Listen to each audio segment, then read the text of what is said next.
Megan Pierce was the kind of girl who always seemed to be on the defensive.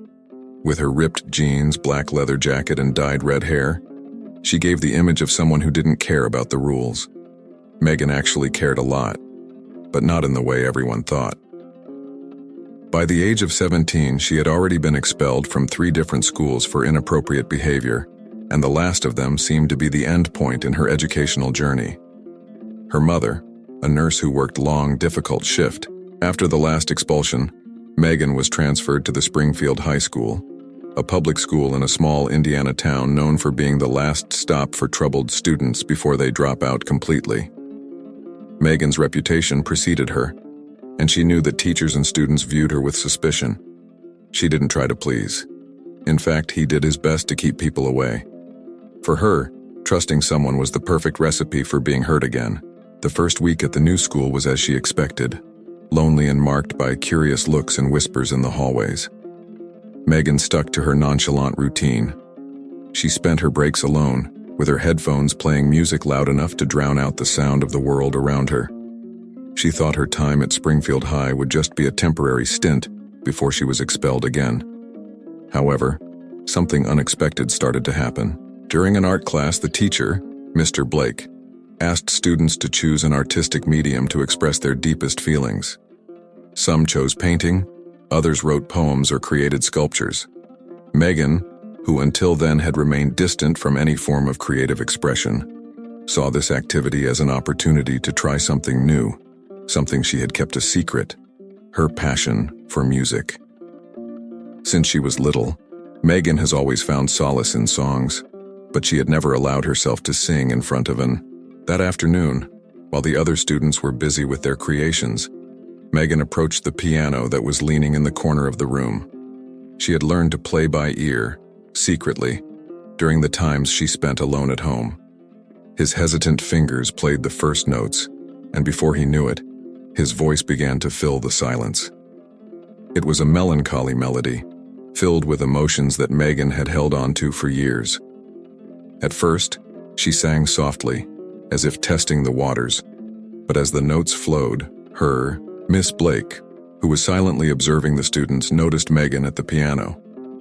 What started as curiosity turned into admiration. Megan's voice, full of soul and rawness, seemed to be the embodiment of her internal struggles. When the song ended, a deep silence fell in the room. Megan, with her eyes closed, was completely immersed in that moment, until she was brought out of her trance by the timid applause of some colleagues. That was Megan's first step on an unexpected journey. It wasn't just about music, but about rediscovering yourself and perhaps finding a new way of looking at the world. Word about Megan's hidden talent quickly spread throughout the school. To her surprise, many students who had previously avoided her now looked at her with curiosity, some even with respect. However, not everyone was willing to accept it. Becky Saunders, the leader of the school's popular group and star of the drama club, felt threatened by the new attention Megan was receiving. Becky, who was used to being the center of attention, especially in anything performance-related, began to see Megan.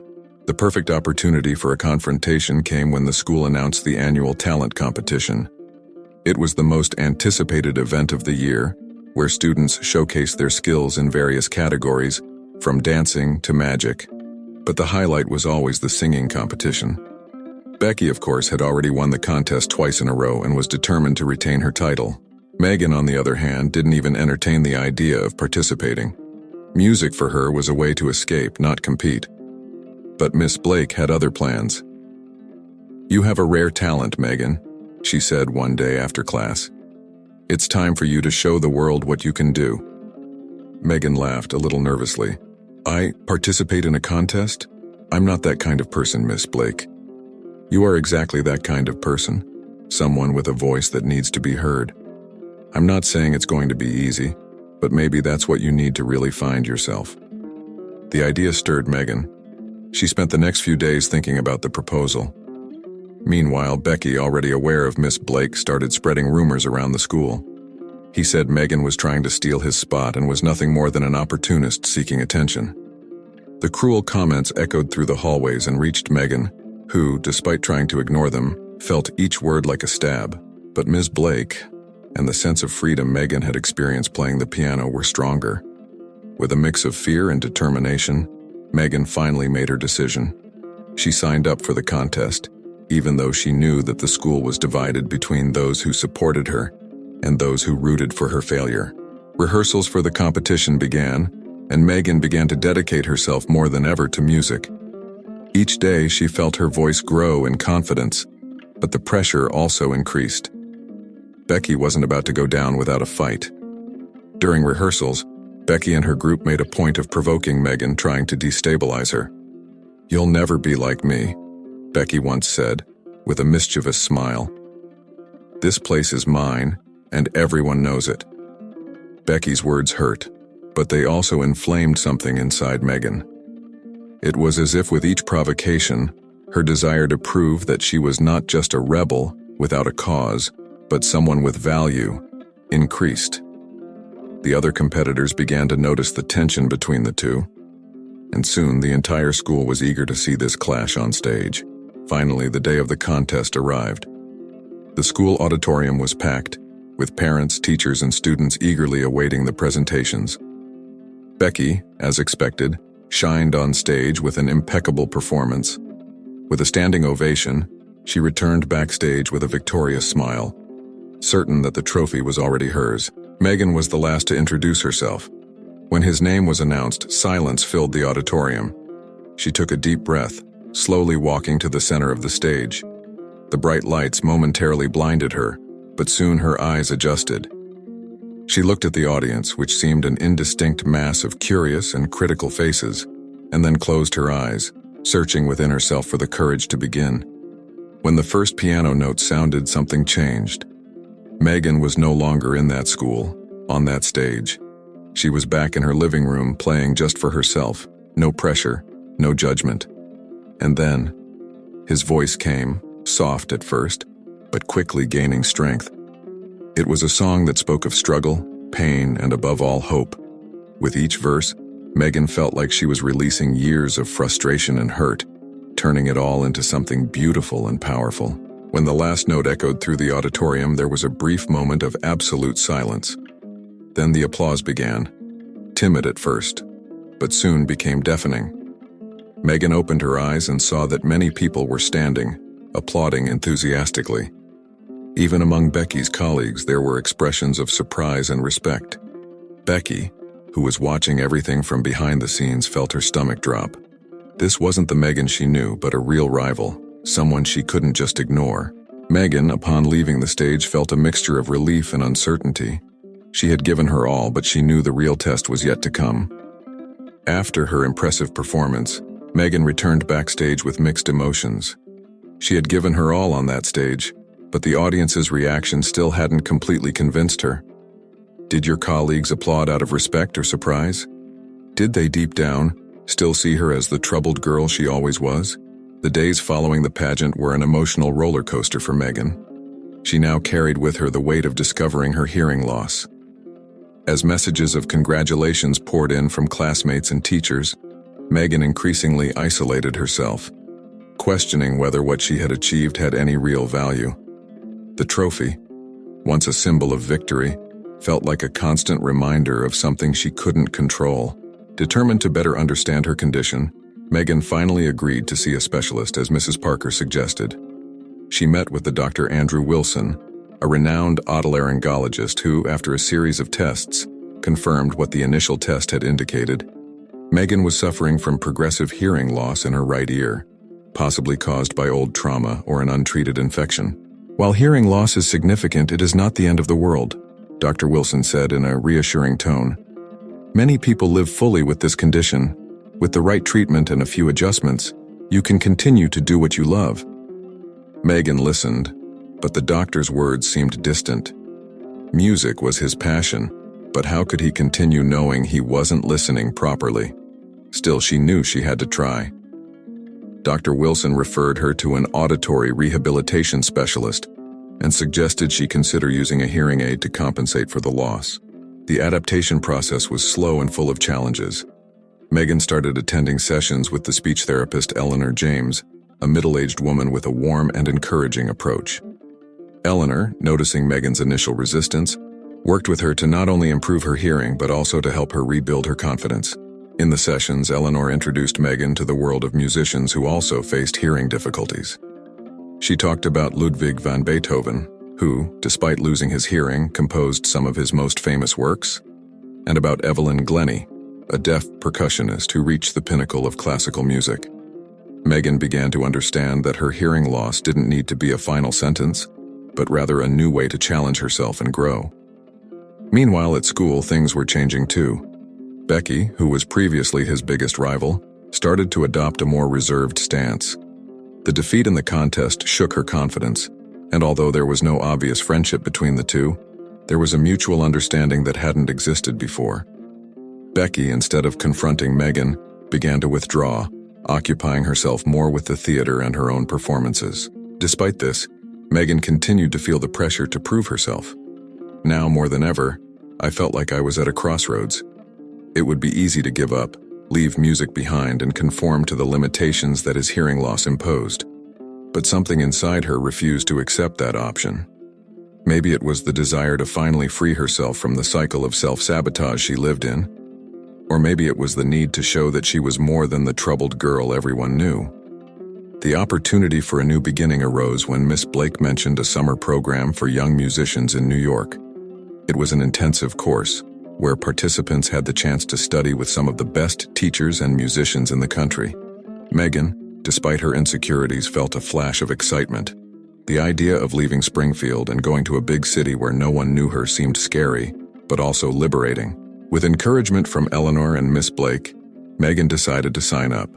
Selection for the program was rigorous, and Megan knew she would face fierce competition, but she was determined to try. She spent weeks preparing her application, recording videos of her performances, writing about her journey, and finally submitting it all with a mix of hope and fear. While waiting for the answer, Megan continued to work on herself. He started using the hearing aid suggested by Dr. Wilson, and, little by little, he got used to the new sound nuances it provided. Music, which once seemed under threat, began to re-emerge as a source of strength.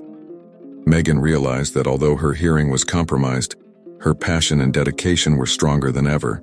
When the acceptance letter finally arrived, Megan couldn't believe it. She had been accepted into the summer program in New York. The news brought a wave of emotions. Joy, relief, but also a new kind of fear. Going to New York meant stepping out of her comfort zone, facing the unknown, and most importantly, confronting her own limitations in an entirely new environment. Before leaving, Megan paid a visit to the local cemetery, something she had avoided for years. He went to the grave of his father, a man he barely knew, but whose absences shaped much of his life. With the pageant trophy in one hand and the acceptance letter in the other, she spoke out loud as if she was finally ready to close a chapter in her life. "I know you're not here to hear this," she said, her voice firm but charged with emotion. "But I needed you to know that I'm not the same girl I was before. I'm going to New York. I'm going to do something big, something you might never have believed I could do." With that, Megan felt a weight being lifted from her shoulders. She left the trophy on the grave as a symbol of everything she had overcome, and left the cemetery feeling lighter, stronger. She knew the journey ahead would be difficult, but for the first time she was willing to face whatever came, with all its flaws and uncertainties. Summer in New York was exactly as Megan had imagined, vibrant, chaotic, and full of opportunity.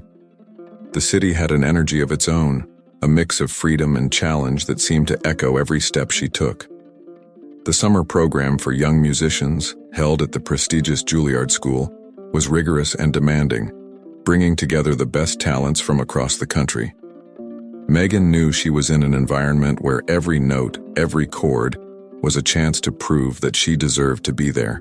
The first few days were intense. Megan found herself surrounded by young prodigies, many of whom had begun their musical journeys long before her. They had impeccable technique, impressive resumes, and above all, unwavering confidence. Megan, on the other hand, was still struggling with the insecurities she carried with her. Her hearing aid, a constant reminder of her condition, was something she tried to ignore but could never completely forget. Classes, which started early and ended late, were led by some of the most respected musicians in the world. Megan absorbed each teaching with a mixture of wonder and anxiety. She knew she was learning from the best, but she also felt the weight of responsibility not to disappoint. Among the teachers was Max Turner, a world-renowned pianist who had retired from the stage and now dedicated his time to teaching the next generation of musicians. Turner was known for his perfectionism and the relentless way he challenged his students. Megan, who initially feared him, soon discovered that he saw something in her that even she couldn't see. "You have a raw quality, Megan," Turner said after a particularly difficult class where Megan struggled to keep up with the others. "But music is not just about technique. It's about expressing what's inside you, what the world doesn't see. Don't let your insecurity silence that voice." These words resonated with Megan in a profound way. She knew that in order to stand out, she would need to stop hiding behind her limitations and start embracing her true identity as an artist. With this new determination, Megan began spending nights in the studio, practicing late into the night, trying to find the voice that Turner believed she had. The program culminated in a final presentation, where students showcased everything they had learned over the summer. Each participant would have the chance to perform in front of an audience that included teachers, critics, and even scouts from major record labels and music schools. For many, this was the opportunity for a promising future in music. Megan, after weeks of intense practice, chose a piece that combined piano and voice. The song she wrote was an ode to struggle and acceptance, a composition that reflected all of her internal battles, her losses, and most of all, her journey of self-discovery.